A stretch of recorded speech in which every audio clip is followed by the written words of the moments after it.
Check these speakers out I picked up. Found them at the antique mall.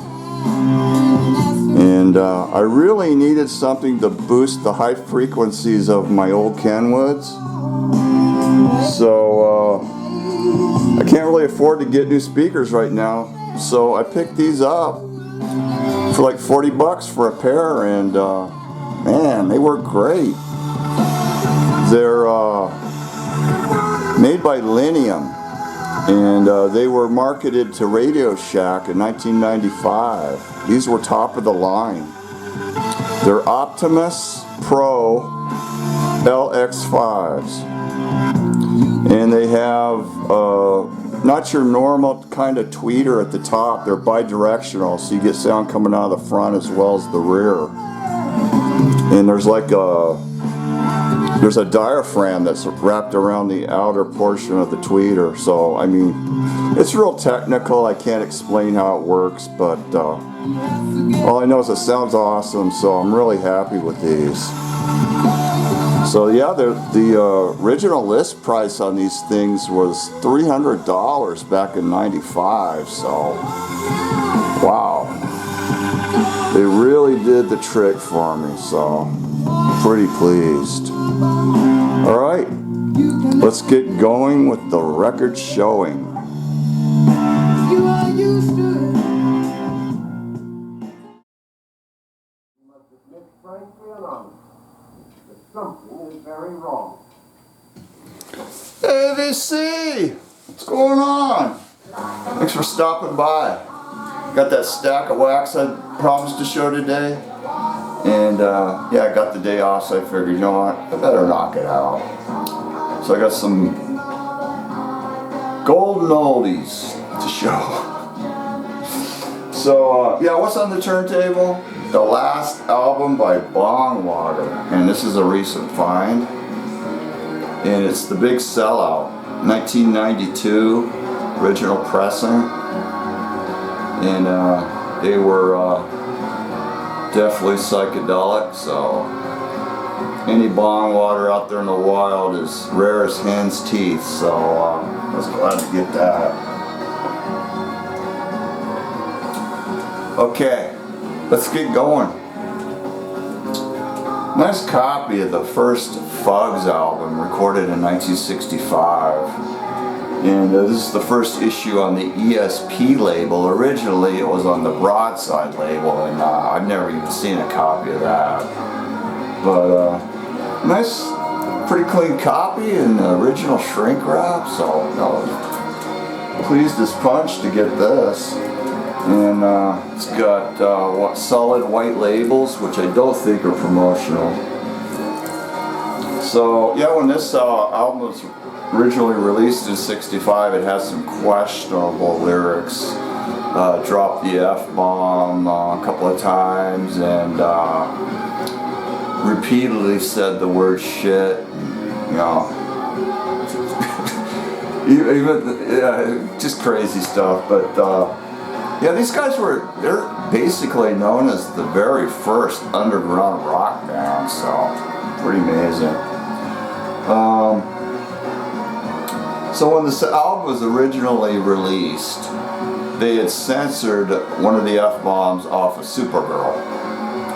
But I don't know if it was intentionally or accidentally, they left one of the F-bombs, and it's clear as a bell. So that's on Supergirl. And there's another song on here called My Baby Done Left Me, which is actually a censored title. The true title of the song is I Feel Like Homemade Shit. And they actually put the original title, I Feel Like Homemade Shit, on this album cover.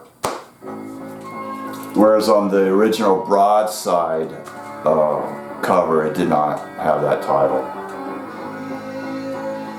So they say I feel like homemade shit throughout the song, and they did some yodeling over the word shit to kind of drown it out, you know, but you can still hear it. But so this has got I Feel Like Homemade Shit song title. And then this issue that came after that one got different fonts up here and a little bit different back. And they reverted back, on this album cover, they reverted back to My Baby Done Left Me. And this still has the F-bomb on Supergirl. Now the labels are a lot different on this one.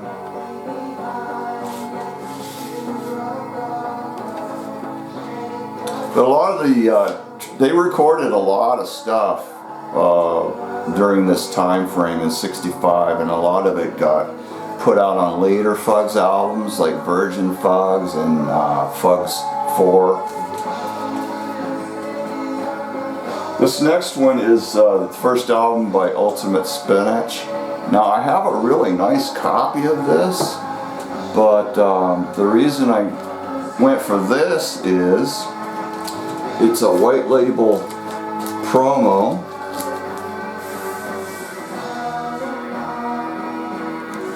And it is also mono. So it's a different mix from the stereo. It's not drastically different, but it is a bit different. So this never commercially came out in mono. I guess it was for DJ use, and I believe I saw on Discogs that some record club issues got out in mono.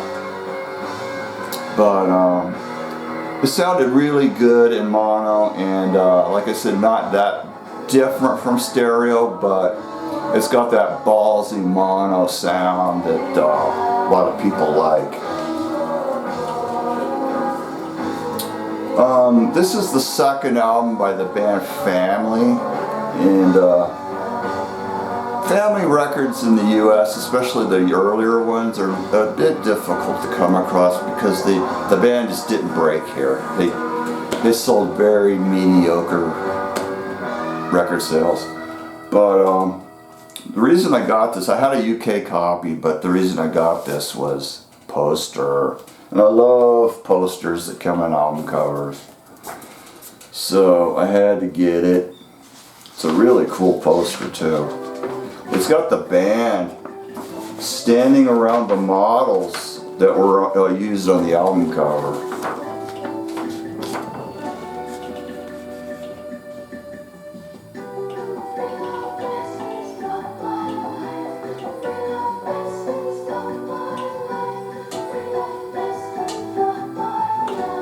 And it's got the lyrics on the back. So pretty cool.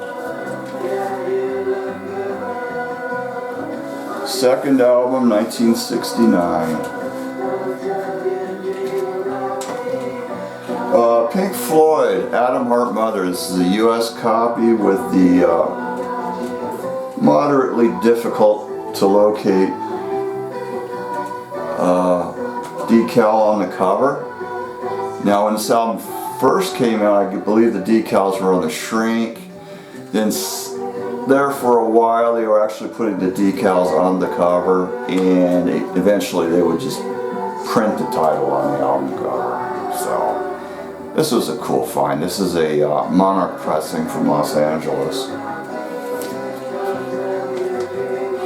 Picked up an original first press of Jack Bruce's Songs for a Tailor from 1969.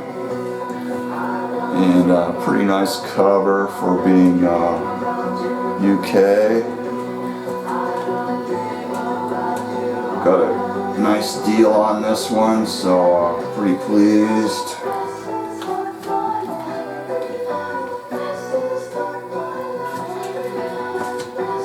'69 album from Screamin Jay Hawkins titled What That Is, and this is a really good album.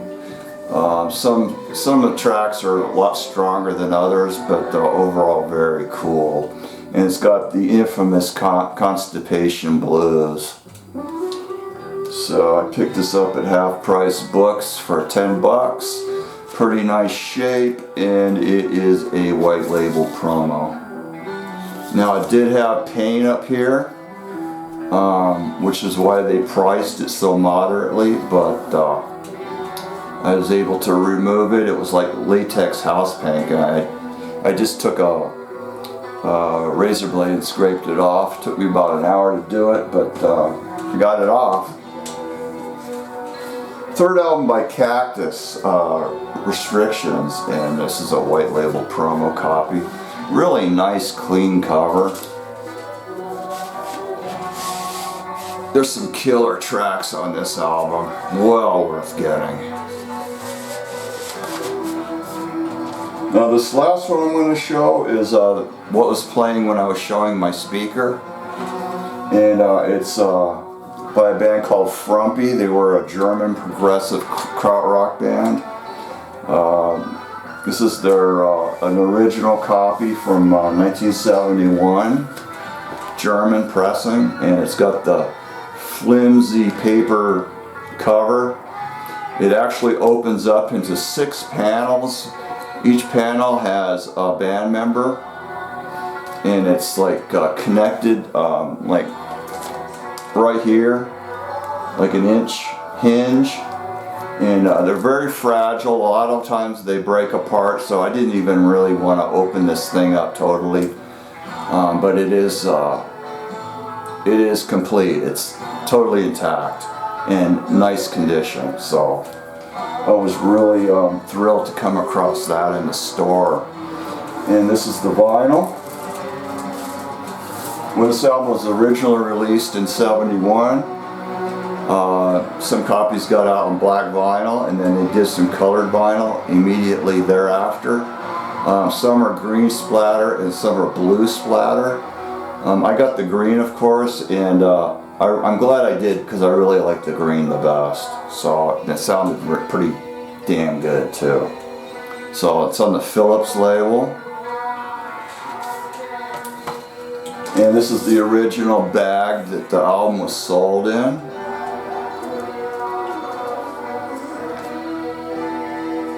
So very cool.